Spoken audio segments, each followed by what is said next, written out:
What's going on, everyone? Today is day 17 of the 90-day challenge. It's been a great start to the week so far. Again, focusing on simplicity.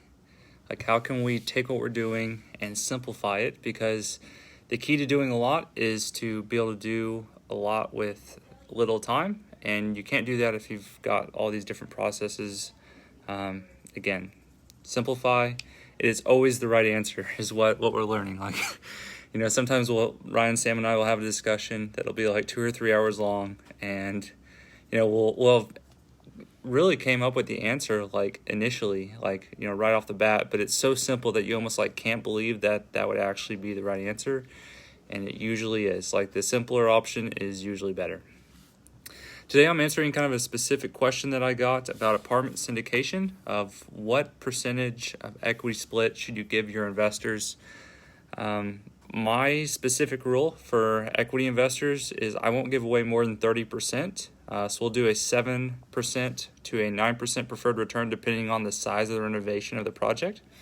For example, if we're buying an apartment building that is really turnkey and there isn't a ton to do, I'm going to give the investor a lower preferred return than if it's a large renovation. Large renovation, there's theoretically more risk, theoretically more areas where we could go over budget, or that preferred return could be affected. So again, depends on what type of project, but I'll usually do 7 to 9% preferred return, which of course does not mean that they are guaranteed anything. There's no promissory notes or personal guarantees with syndication, but it means that the first 7 to 9% of the profits on their investment, as far as a cash-on-cash investment or return goes, are distributed to the investor first. We make quarterly payments, so if, say, we have a 7% preferred return on an apartment building, quarter 1 we distribute, quarter 2 we distribute, quarter 3 we hit the 7%. Of course, quarter 4 is where the equity split would start taking effect.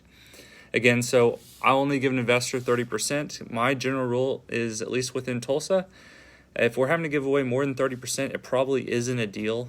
What do I mean by that? Well, the easiest way to increase an investor's return is to just give them more equity. Like, if their IRR over a 5-year sale period or hold period isn't high enough, you just give them 50, 60, 70% of a deal. But I think if you're going above 30, you're probably stretching. You probably have something that maybe isn't a deal and you just kind of like it to be a deal.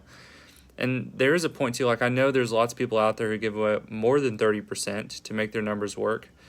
But again, if you're giving up more, that means your DSCR is lower. That means, I guess the only way that would be different is if you had a really large renovation, like it was almost more of a development than a just apartment project, it would justify giving up more. But again, even on a project like that, that's going to take 2 or 3 years, where you might be justified to give up more than 30%. Is your time worth this huge project for 2 or 3 years for 20, 30% of this project?